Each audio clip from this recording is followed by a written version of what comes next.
My name is Harold, and I am 67 years old. I am standing in the driveway of the house I built with my own two hands over 40 years ago. My son just screamed those words at me. Get out of this house. I am holding a small suitcase looking back at everything I created, everything I sacrificed for. What my son does not know is that I am walking away with $12 million he never knew existed. And 1 week from now, he will finally understand what he has done. Before I tell you what happened next, I want to know where you are watching from today. Drop your location in the comments below. If this story touches your heart, please hit that like button and subscribe to the channel. Now let me take you back to where it all began. I grew up in a small town in Ohio where hard work was not optional. It was survival. My father was a carpenter who spent his days building furniture for people who could afford things we never could. My mother worked at the local laundry pressing shirts and folding sheets until her hands were raw. We did not have much, but we had each other, and my parents taught me that a man's worth is measured by what he builds, not what he is given. At 19 years old, I started working construction. I was the youngest guy on the crew hauling lumber and mixing concrete in the blazing summer heat. The older workers called me kid, and they worked me harder than anyone else. But I never complained. Every blister on my hands, every ache in my back, it all meant something. I was learning. I was building myself into someone who could provide. That is where I met Linda. She was 20 years old, working as a secretary for the construction company. I still remember the first time I saw her sitting behind that old metal desk with a typewriter in front of her. She had this way of smiling that made the whole room feel warmer. I was too shy to talk to her for the first 3 months. Finally, one day, she brought me a cup of coffee during my break. She said I looked like I needed it. That was the beginning of everything. We got married when I was 24 and she was 22. We could not afford a big wedding, so we had a small ceremony at the courthouse with just our parents and a few friends. Our first home was a 1-bedroom apartment above a hardware store. The pipes rattled every time someone flushed the toilet, and in winter we could see our breath inside. But Linda made it feel like a palace. She hung curtains, she sewed herself, and put fresh flowers on the kitchen table every week, even when we could barely afford groceries. I worked 2 shifts a day back then. Morning crew at one site, evening crew at another. I would leave the apartment before sunrise and come home after Linda was already asleep. Sometimes I would just stand in the doorway of our bedroom, watching her breathe, promising myself that one day I would give her the life she deserved. By the time I was 28, I had saved enough to take out a loan and start my own construction company. It was the biggest risk of my life. Linda believed in me when I was not sure I believed in myself. Those first few years were brutal. I remember lying awake at night, staring at the ceiling, calculating how we would make payroll, wondering if I had made a terrible mistake. But slowly, project by project, contract by contract, we grew. Then Derek came into our lives. I was 30 years old when Linda told me she was pregnant. I remember falling to my knees right there in our living room, tears streaming down my face. When I held him for the first time in that hospital room, this tiny, wrinkled little person, I made him a promise. I swore I would give him everything I never had. I would build a life for him that would make all my sacrifices worthwhile. 3 years later, Megan arrived. Our family was complete. Linda decided to stay home with the children, while I threw myself even deeper into the business. I told myself I was doing it for them. Every early morning, every late night, every missed dinner and school play and bedtime story. It was all for them. But the truth is, I missed so much. I would leave the house while the sky was still dark and return when both kids were already tucked into bed. Linda would save me a plate of dinner, and I would eat alone at the kitchen table, too tired to even taste the food. Sometimes I would sneak into the children's rooms just to watch them sleep, these little people growing up so fast while I was out building houses for strangers. Linda used to say, "Harold, they need your time, not just your money." I would nod and promise to do better. But the next morning, there was always another contract to sign, another project to oversee, another crisis to solve. I convinced myself that when the business was more established, I would slow down. I would be there for every soccer game and every piano recital. I would teach Derek to throw a baseball and take Megan to father-daughter dances. After 15 years of relentless work, my company became one of the largest construction firms in the region. We built shopping centers, office buildings, housing developments. I hired over 200 employees. And finally, I built the house I had been dreaming of since I was that 19-year-old kid hauling lumber.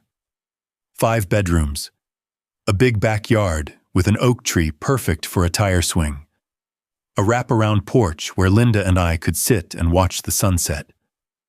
I designed every inch of that house myself and personally supervised its construction. It took 18 months to build, and when it was finished, I carried Linda across the threshold like we were newlyweds all over again. That house was more than wood and brick to me. It was proof that a poor kid from Ohio could become something. It was the physical manifestation of 40 years of sacrifice. It was my legacy. Derek went to business school. Megan became a lawyer. I paid for everything. Private schools, college tuition, their first cars, the down payments on their apartments. I never kept track, because that is not what fathers do. You do not keep score with your children. You just give. Then 5 years ago, everything changed. Linda went to the doctor for what we thought was a routine checkup. She had been feeling tired lately, losing weight without trying. The doctor ran some tests and asked us to come back the next day. I knew from the look on his face that something was wrong. Pancreatic cancer. Stage 4. The words hit me like a wrecking ball. The doctor was still talking, explaining treatment options and survival rates, but I could not hear anything. All I could see was Linda's face, so calm, so brave, even as our world crumbled around us. She fought for 8 months. I was by her side every single day at that hospital. I held her hand during chemotherapy. I read to her when she was too weak to hold a book. I told her stories about when we first met, about the coffee she brought me, about our drafty little apartment above the hardware store. Near the end, she would just smile and squeeze my hand, too tired to speak. The night she passed, she looked at me with those eyes I had loved for over 40 years. She whispered, "Harold, live for yourself too. You deserve happiness." Then she closed her eyes, and she was gone. I sold the company a few months later, $12 million deposited directly into my personal account. I did not tell Derek or Megan the exact amount. I just said I had sold the business and had enough to live comfortably in retirement. The truth is, I did not want them to see me differently. I did not want money to complicate our relationships. I wanted to be their father, not a walking inheritance. I thought the hardest part of my life was behind me. I thought I would spend my remaining years in the house I built, surrounded by my children and grandchildren, honoring Linda's memory in the home where we had been so happy. I had no idea what was coming. 6 months after Linda passed, Derek called me with what he said was wonderful news. He wanted to move back home. He said he could not stand the thought of me living alone in that big house, rattling around with nothing but memories. He wanted to take care of me. I was so moved by his concern that I agreed immediately. Derek arrived 2 weeks later with his wife Amanda and their 2 children, Tyler, who was 8, and Emma, who was 5. Suddenly, my quiet house was filled with noise again. little feet running up and down the stairs, laughter at the dinner table, the sounds of life. Those first few weeks felt like a gift. I would wake up early and make pancakes for Tyler and Emma. I taught Tyler how to use a hammer, just like my father had taught me. Emma loved to sit on my lap while I told her stories about her grandmother, about how Linda made the best apple pie in 3 counties, and how she always sang off key in the shower. But even in those early days, something felt slightly off. Amanda was always polite, always smiling, but there was something in her eyes that I could not quite read. A calculation behind the warmth.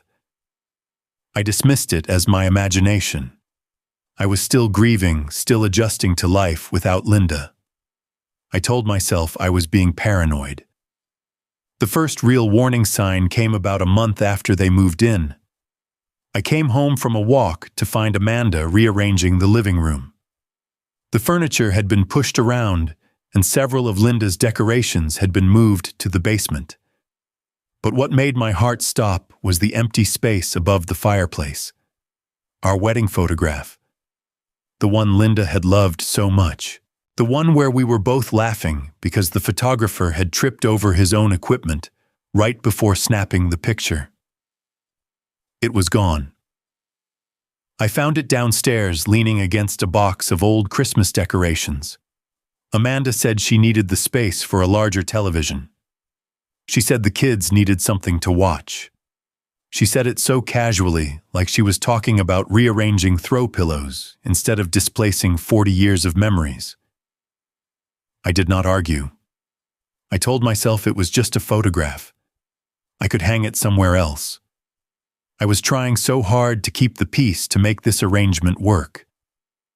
But that night I lay in bed and stared at the ceiling for hours, a cold feeling settling in my chest. Then came the conversation about my study. That small room at the back of the house was where I kept my most precious memories of Linda. Her favorite books, the letters she wrote me when I was away on business trips, a pressed flower from our wedding bouquet, the shawl she wore on cold evenings. Amanda suggested we convert it into a playroom for Tyler.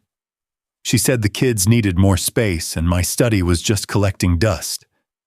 I said no.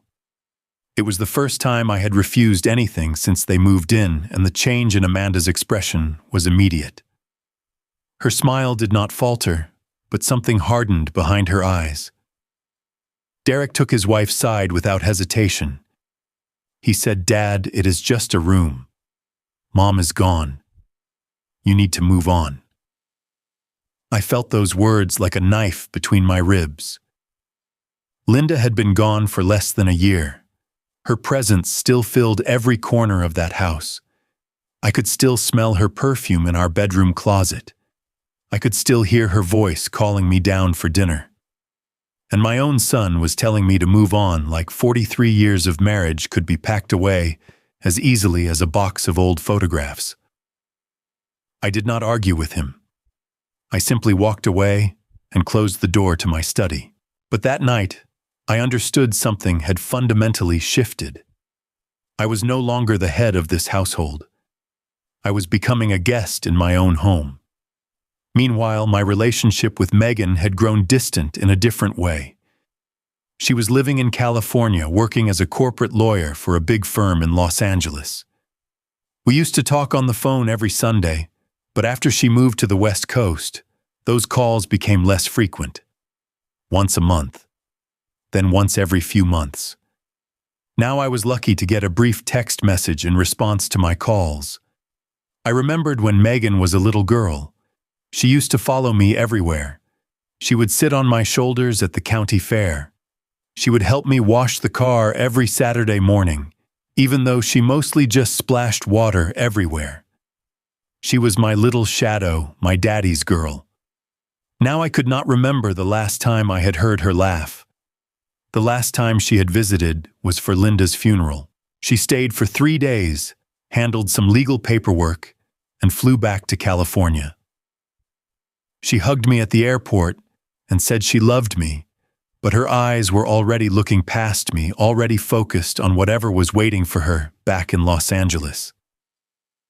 I started to wonder where I had gone wrong. I had worked so hard to give my children everything. Private schools, college educations, opportunities I never had. Had I worked so hard that I had forgotten to teach them what really mattered? Had I been so busy building my business that I forgot to build relationships with my own kids? The doubts crept in slowly, like water seeping through a crack in a foundation.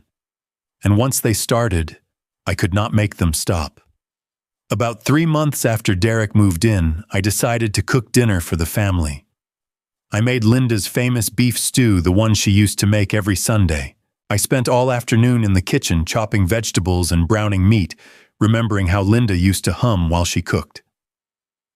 When dinner was ready, I called everyone to the table. Amanda took one look at the stew and wrinkled her nose. She said she did not eat heavy foods, and neither did the children. Before I could respond, she was already on the phone ordering pizza. I sat alone at the kitchen table and ate my wife's beef stew, while the rest of the family gathered around the television in the living room eating pizza from cardboard boxes. I looked at the empty chair where Linda used to sit, the chair where she would smile at me across the table and ask about my day, the chair that would never be filled again. I finished my meal in silence. Then I went upstairs to my bedroom and closed the door. I did not cry. I was too empty for tears. I just lay there in the darkness, listening to the muffled sounds of my family laughing downstairs, feeling more alone than I had ever felt in my entire life. The changes came gradually at first, then all at once. Amanda announced one morning that she would be taking over the household finances. She said it would be easier if everything went through one person. She said she was just trying to help. Derek agreed immediately. He said, "Dad, you have worked hard your whole life. Let us handle the boring stuff. You should be relaxing, enjoying retirement." I did not want to cause trouble, so I agreed. I figured it was just bill paying and grocery shopping. What harm could it do? Within a week, Amanda was questioning every purchase I made. I bought Tyler a model airplane kit at the hobby shop. Amanda returned it without telling me, saying Tyler had enough toys. I took Emma out for ice cream one afternoon, and Amanda confronted me when we got home. She said I was undermining her parenting by giving the kids sugar without permission. I started asking for permission before I did anything with my own grandchildren. Permission to take them to the park. Permission to read them bedtime stories. Permission to exist in their lives. Then Amanda brought up the house. She said it would simplify things if Derek's name was added to the deed. Just for estate planning purposes, she said. Just to make things easier when you are gone, she said. I refused. I told her the house would be divided equally between Derek and Megan when I passed. That was always the plan. That was what Linda and I had agreed upon years ago. Amanda's face tightened. She did not argue, but the temperature in the house dropped by several degrees. Derek stopped greeting me in the mornings. Family dinners became silent affairs, where no one looked at me directly. I started spending more time in my study, the only room in the house that still felt like mine. I would sit in Linda's old reading chair and look through our photo albums, trying to remember what happiness felt like. One evening, I needed a glass of water and walked past Derek and Amanda's bedroom on my way to the kitchen. Their door was slightly open, and I heard Amanda's voice clearly. "We need to get his name off the house. He is just taking up space." Then Derek's voice. "Give me time. I will handle him." I stood frozen in that hallway, my heart pounding so hard I thought it might burst through my chest. My own son. The baby I had held in my arms 67 years ago. The boy I had taught to ride a bike, to throw a football, to drive a car. He was going to handle me. Like I was a problem to be solved. like I was an obstacle in the way of something he wanted. I went back to my room without getting that glass of water. I did not sleep at all that night. I just lay there staring at the ceiling, replaying those words over and over again. He is just taking up space. I will handle him. After that night, I started paying closer attention. I noticed how Amanda would interrupt me mid-sentence, how Derek would look at his phone whenever I tried to start a conversation, how family decisions were made without consulting me, then announced, as if I had no say in the matter. But the worst part was watching what was happening with Tyler and Emma. My grandchildren, who had been so eager to spend time with me just a few months ago, were now always busy, always had homework, always had somewhere else to be when I suggested we play a game or take a walk. I bought Tyler a bicycle for his 9th birthday, a beautiful red bike with training wheels that could be removed when he got more confident. I spent an entire afternoon at the store picking out the perfect one, imagining his face when he saw it. I never got to see his face. Amanda returned the bike to the store the next day. She said Tyler did not need a bicycle. She said he had too many things already. When I asked Tyler later if he had liked the bike, he looked at me with confusion. What bike, Grandpa? Emma broke my heart one afternoon when we were alone in the kitchen. She tugged on my sleeve and asked Grandpa, "Why does Mommy say you are difficult?" I did not know how to answer. What do you say to a 5-year-old who is being taught to see you as a burden? I just knelt down and hugged her, breathing in the smell of her shampoo, trying not to let her see the tears in my eyes. That night, I cried myself to sleep. Not quiet, dignified tears, but deep, wrenching sobs that shook my entire body. I cried for Linda, who was not there to help me navigate this nightmare. I cried for the grandchildren I was losing. I cried for the son who had become a stranger. But mostly I cried for myself. For the old man I had become, pushed to the margins of his own life, wondering how everything had gone so terribly wrong. The stress was destroying me physically. I stopped sleeping through the night. I would wake up at 3 a.m, heart racing, mind spinning with worry. I started forgetting small things. Where I put my reading glasses, whether I had eaten breakfast, what day of the week it was. Amanda noticed. Of course she noticed. And she used it as evidence that I was losing my faculties. She brought it up at dinner one evening right in front of everyone. She said she was concerned about my cognitive health. She said maybe I should see a doctor, get evaluated, for my own safety. I knew exactly what she was doing. I had seen it before in news stories about elder abuse. Get the old man declared incompetent, and suddenly everything he owns is up for grabs. I said I was fine, just tired. Just adjusting to life without Linda. But Derek jumped in, taking Amanda's side as always. He said, "It is for your own good, Dad. We are worried about you." I looked at my son across that dinner table. I searched his face for some trace of the boy I had raised, some flicker of genuine concern beneath the rehearsed words. I did not find it. That night I made a decision. I was not going to let them take everything from me without a fight. I was not going to become another sad story about a vulnerable old man taken advantage of by his own family. I found my old address book and looked up Marcus Webb. He had been my lawyer for over 30 years, ever since I started my company. More than that, he was my friend. He knew me. He knew Linda. He had helped us draft our original wills and estate plans. I called Marcus the next morning and told him everything.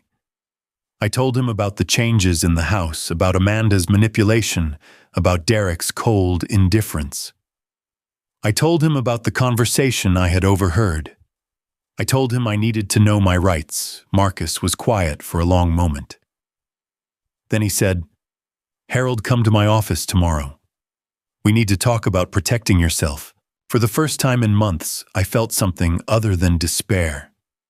I felt a tiny spark of hope. Not hope that things would go back to the way they were. That was impossible. But hope that I might survive this with my dignity intact. The confrontation came on a Sunday morning. I woke up early as I always did and went downstairs to make myself a cup of coffee. The house was quiet, morning light streaming through the kitchen windows. For just a moment, it felt like the old days before everything changed. Then I walked into the dining room and found Derek and Amanda sitting at the table waiting for me. In front of them was a stack of legal documents.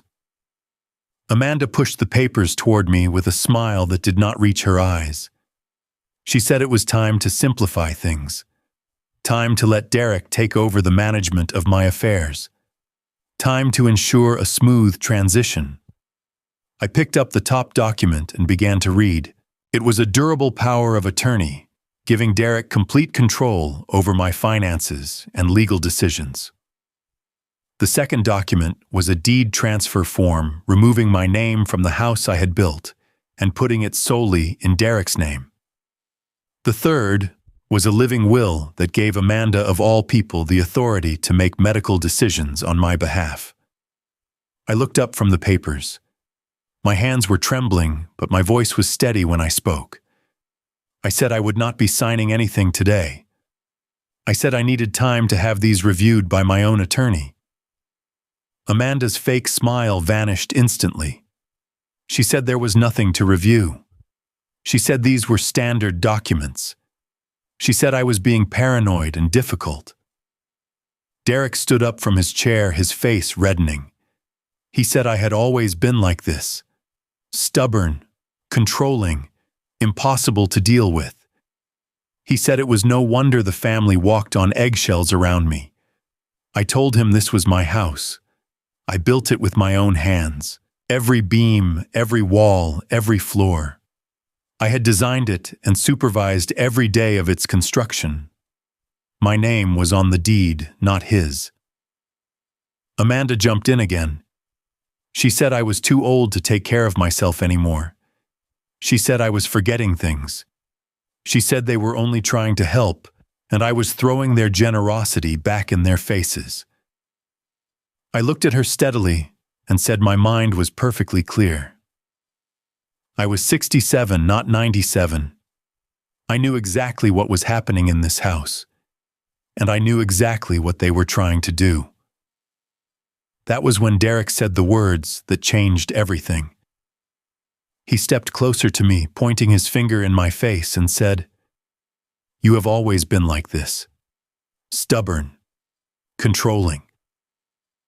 No wonder Mom was miserable. The world stopped spinning." I heard Linda's voice in my memory laughing as we danced in the kitchen.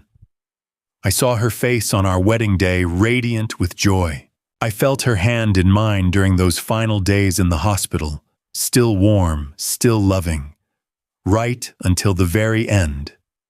Miserable, my Linda had been miserable. I asked Derek what he had just said about his mother.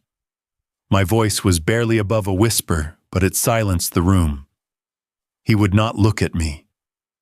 He turned away, suddenly fascinated by something on the wall. Amanda tried to smooth things over, saying Derek did not mean it that way, saying emotions were running high. But I had heard what I heard. My son, the child Linda and I had raised together, had just used her memory as a weapon against me. He had twisted our marriage into something ugly, something that served his purposes. I set the documents down on the table. I said very calmly that I would not be signing anything. Not today. Not ever. Amanda's mask dropped completely then. Her voice went cold and hard. She said if I did not cooperate, they would have me declared mentally incompetent. She said they had been documenting my forgetfulness for months. She said no judge would side with a confused old man over his concerned family. I stood there in that dining room, looking at my son and his wife. Two people who were supposed to love me. Two people who were planning to steal everything I had built. Derek exploded. His face turned purple with rage and he screamed at the top of his lungs, "Get out of this house!" The words echoed off the walls. Somewhere upstairs, I heard Tyler and Emma crying. I looked at my son one last time. I looked at Amanda practically vibrating with triumph. And I made a decision. "Very well," I said. "I will leave." The surprise on Derek's face was almost comical. He had expected me to argue, to plead, to negotiate. He had not expected me to simply agree. Amanda's victorious smile flickered with uncertainty. I turned and walked up the stairs. Behind me, I could hear them whispering to each other, already celebrating their victory. They had no idea what they had just set in motion. I went to my bedroom and pulled a small suitcase from the closet. I did not pack much. A few changes of clothes, my medication, my phone and charger. Then I went to my study, the room Amanda had tried so hard to take from me. I took Linda's letters tied with a faded blue ribbon. I took our wedding photograph, the one that had been banished to the basement. I took her reading glasses and the shawl she used to wear on cold evenings. I took the pressed flower from our wedding bouquet. These were the only things in that house that truly mattered to me anymore. Everything else was just wood and brick and furniture, objects that could be replaced. But these pieces of Linda could never be recreated. I walked downstairs with my suitcase in one hand and a small box of memories in the other. Derek and Amanda were still in the dining room, the unsigned documents spread out before them like battle plans that had suddenly become useless. I paused at the front door and looked back at my son. "You will understand one day what you have done," I said. He did not meet my eyes. "Just go," he muttered. So I did. I walked out of that house, down the driveway, past the oak tree where Tyler's tire swing hung motionless in the morning air. I walked to the end of the street and called a taxi. As the cab pulled away, I watched the house grow smaller in the rear window. 40 years of my life shrinking until it disappeared around a corner. I did not cry. There would be time for tears later. The taxi dropped me at a hotel downtown. I checked into a simple room with a view of the parking lot. I sat on the edge of the bed, still holding Linda's letters in my hands. And then finally, alone in that anonymous room, I let myself weep. I wept for everything I had lost. My wife, my son, my home, my family. But somewhere beneath the grief, something else was stirring. Something that felt almost like relief. For the first time in months, no one was watching me, judging me, trying to control me. I was alone. But I was free. And I had $12 million that Derek and Amanda knew nothing about. The next morning, I called Marcus Webb. He picked up on the second ring, and I told him everything that had happened. The confrontation, the documents, Derek's ultimatum, my departure. Marcus was silent for a moment. Then he said, "Harold, you did the right thing. Now let me help you protect yourself." I went to his office that afternoon. Marcus had been my lawyer for 3 decades, but more importantly, he had been my friend. He and his wife had come to our anniversary parties. He had sent flowers when Linda passed. I trusted him completely. We sat in his conference room surrounded by law books and framed diplomas, and he laid out the facts. The house was entirely in my name. I had paid off the mortgage 15 years ago. Derek and Amanda had no legal claim to it whatsoever. They were living there as my guests, and I had every right to ask them to leave. Then Marcus asked about my finances. I told him about the sale of the company. $12 million sitting in an investment account that only I had access to. Derek knew I had sold the business, but I had never told him the amount. I had wanted to keep things simple. I had not wanted money to complicate our relationship. Marcus shook his head slowly. He said that was probably the smartest decision I had ever made. If Derek and Amanda had known about that money, things might have escalated much faster and much uglier. We spent the next 3 hours going through my options. Marcus helped me understand that I had all the power in this situation, even if it did not feel that way. I owned the house. I controlled the money. The only thing they had was the ability to make my life miserable, and I had already removed myself from that equation. By the end of the meeting, we had a plan. First, I would find a new place to live. Something comfortable and manageable. A fresh start in a place that did not carry the weight of 40 years of memories. Second, Marcus would draft a formal notice requiring Derek and Amanda to vacate the house within 30 days. It was legally airtight. They had no lease, no ownership stake, no legal right to remain once I asked them to leave. Third, I would revise my will. This was the hardest part. But after what Derek had done, after what he had said about Linda, I could not in good conscience leave him the inheritance I had planned. Marcus asked if I was sure. He reminded me that this was my son, my only son. I told him I loved Derek. I would always love Derek. But I could not reward behavior like this. I could not enable him and Amanda to continue believing that they could treat people this way and face no consequences. Sometimes love means holding people accountable. The new will was simple. Megan would receive the bulk of my estate.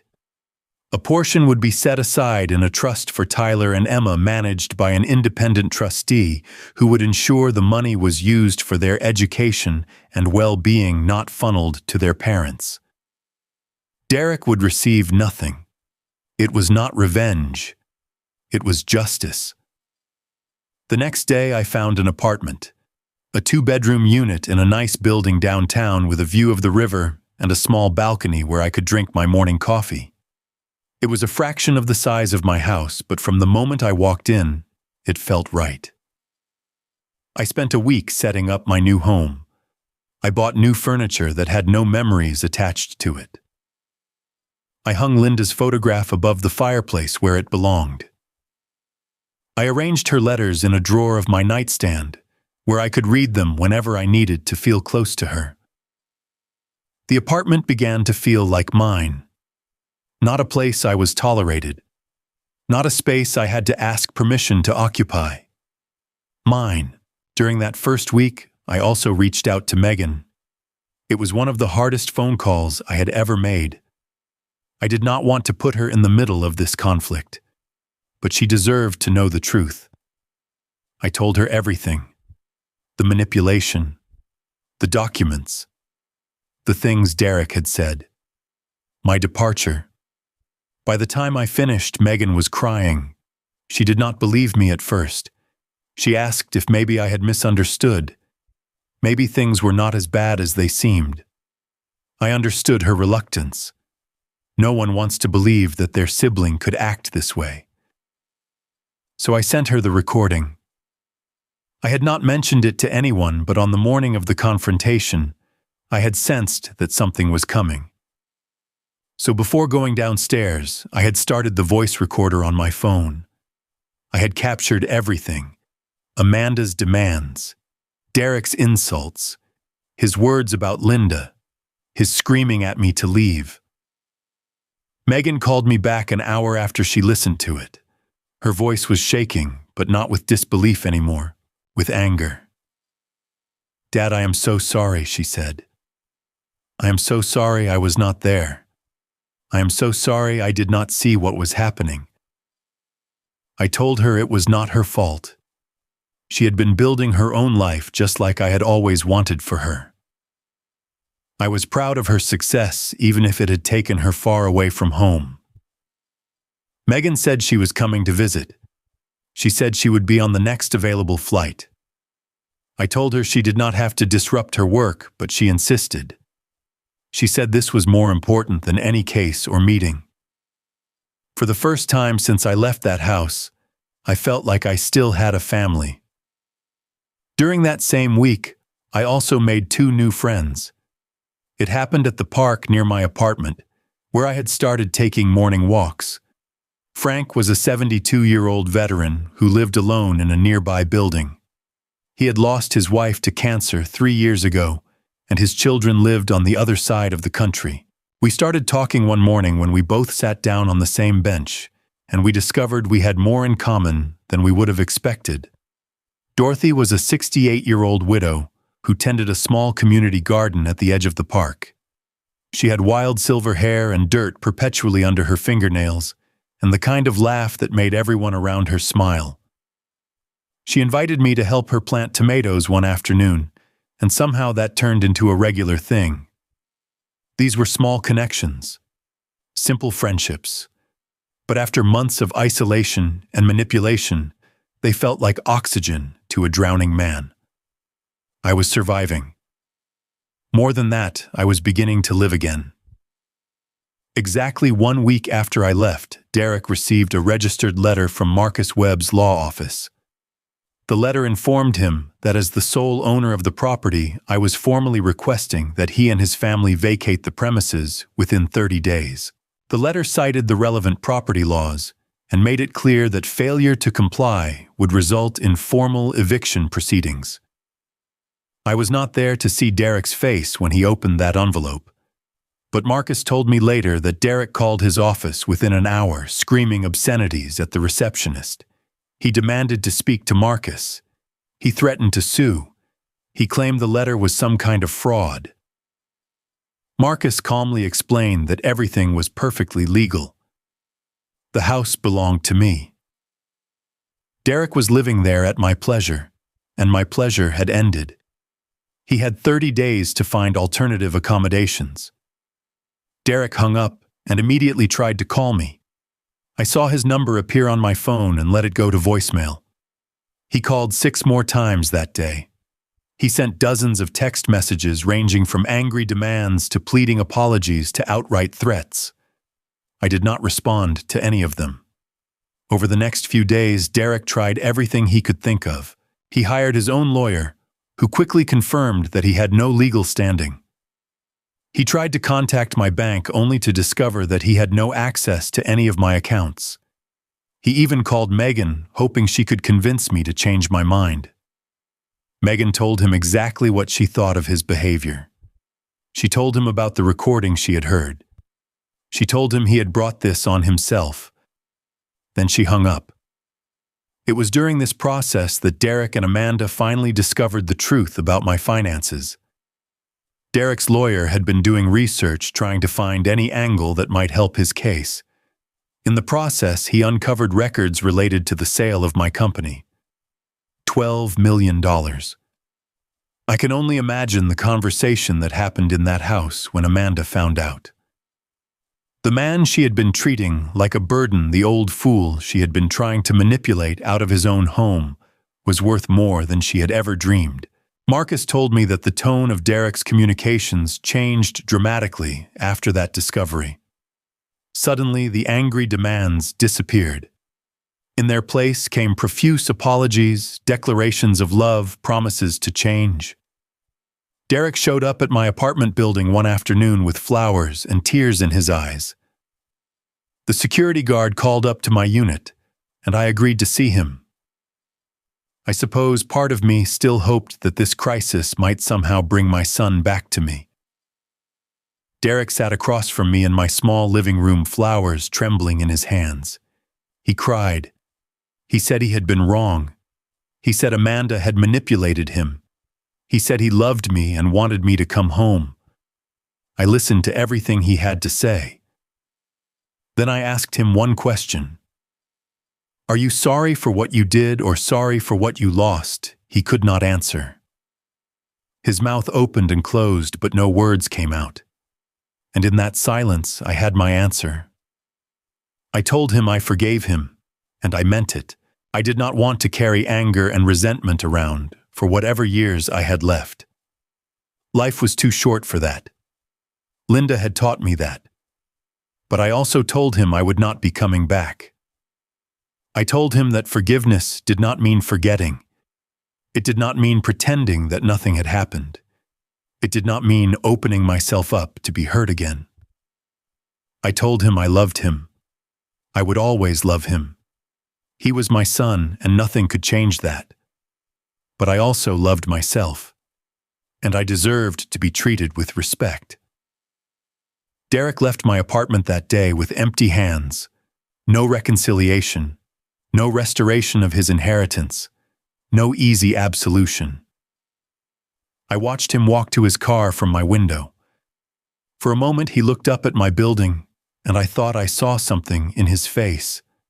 Regret maybe, or shame, or just the dawning realization that actions have consequences even for grown men who should have learned that lesson long ago. 3 weeks later, Derek and Amanda moved out of my house. They found an apartment across town, a significant downgrade from the 5-bedroom home they had been living in, rent-free. I heard from Megan that their marriage was under considerable strain. Amanda blamed Derek for ruining everything. Derek was drinking more than he should. I took no pleasure in their suffering. They were still the parents of my grandchildren. But I could not deny a certain sense of justice had been served. Megan arrived on a Thursday afternoon.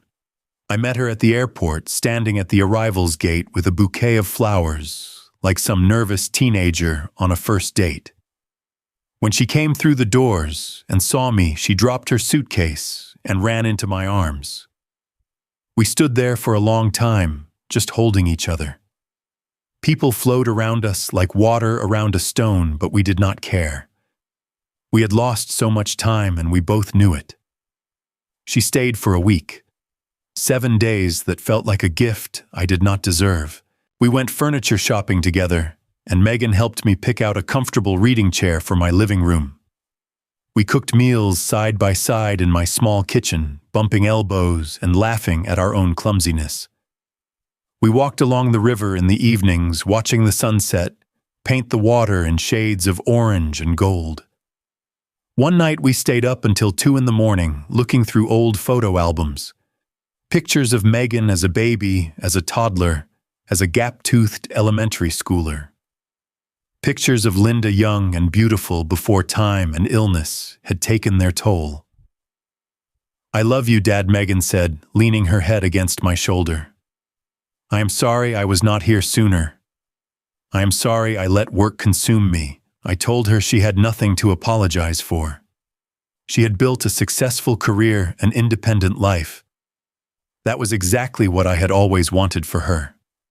I was proud of her. I would always be proud of her. But she shook her head. She said no job was more important than family. She said she had been using work as an excuse to avoid dealing with grief, with change, with the complicated emotions that come from growing older and watching your parents grow older too. She promised to do better. More visits, more phone calls, more presents. This time I believed her. After Megan left, I settled into a routine.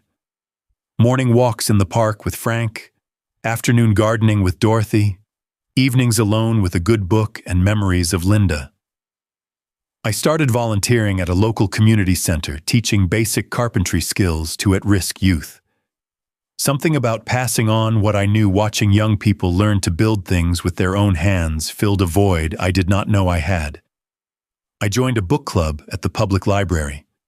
A group of retirees who met every Wednesday to discuss novels and drink too much coffee. They welcomed me like an old friend from the first meeting. Slowly, day by day, I built a new life. Not a replacement for what I had lost, but something different. Something that was mine.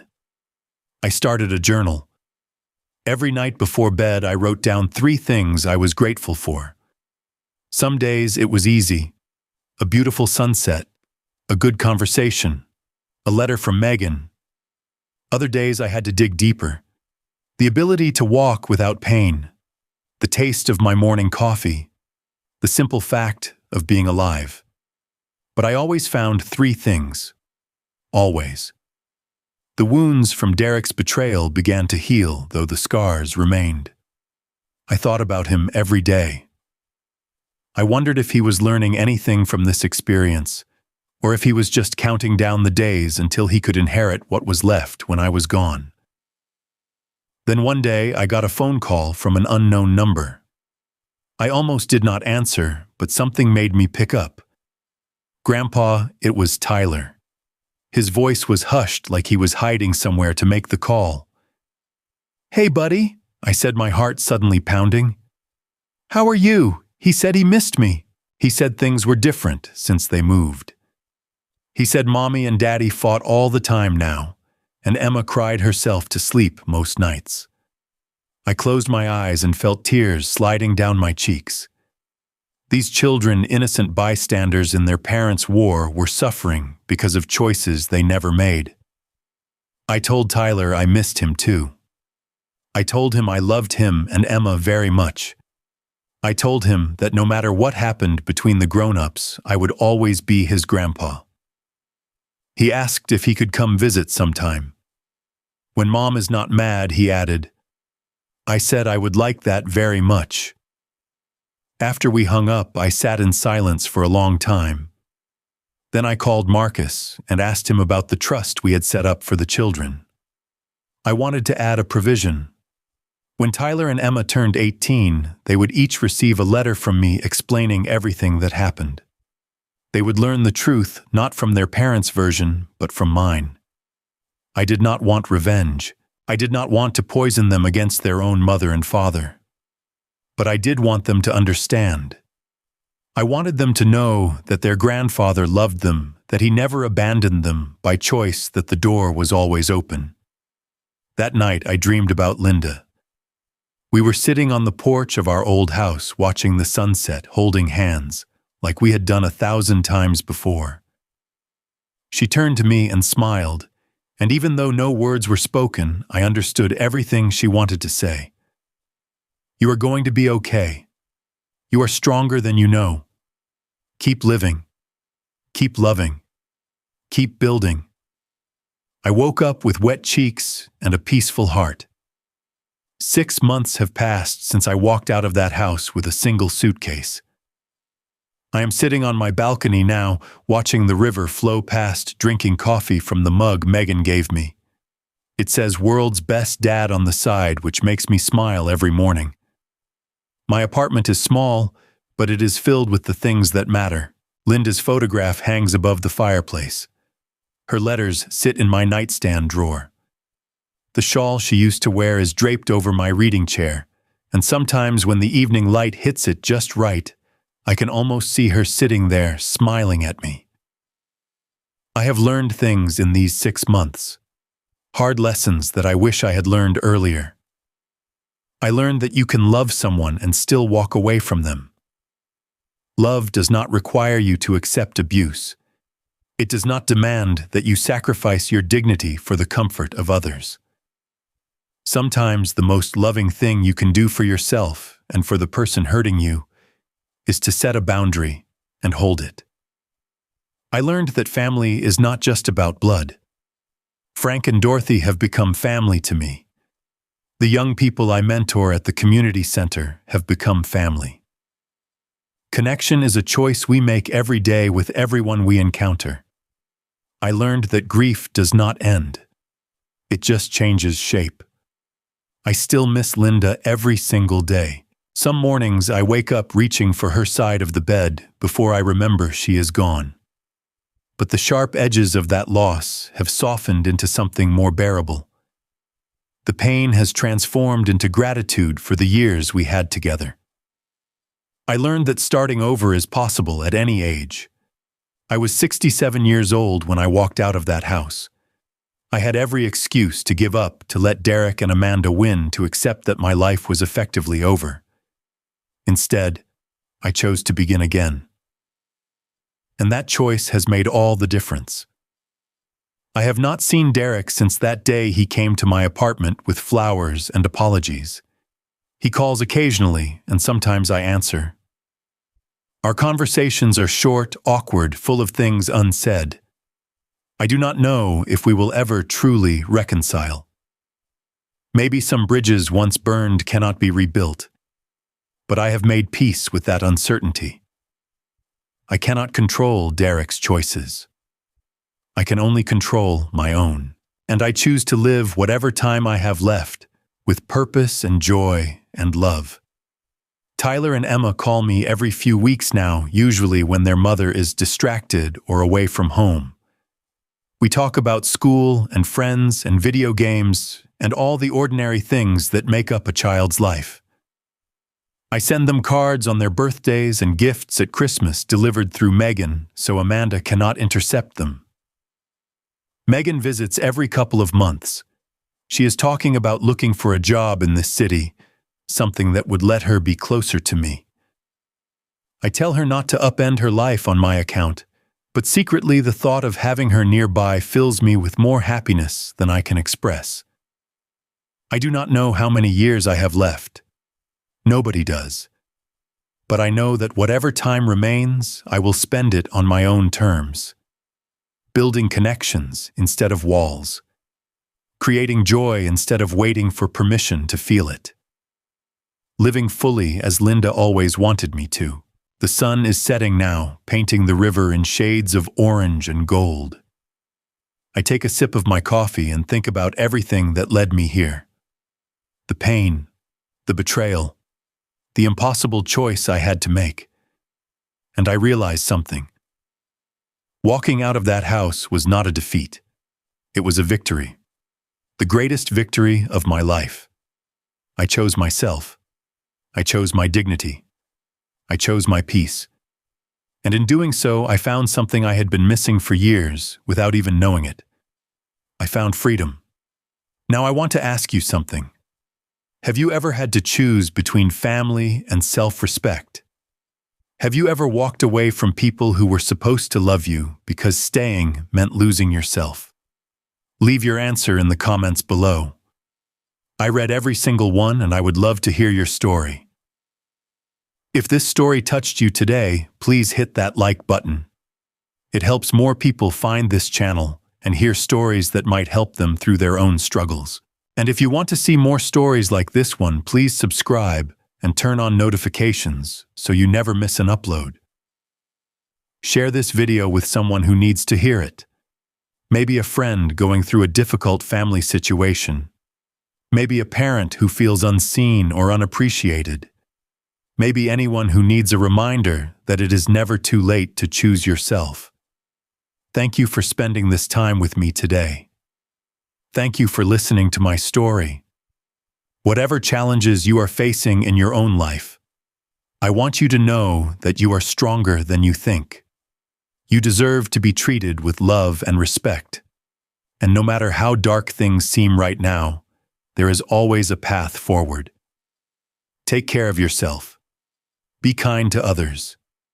And never forget that your life is worth living on your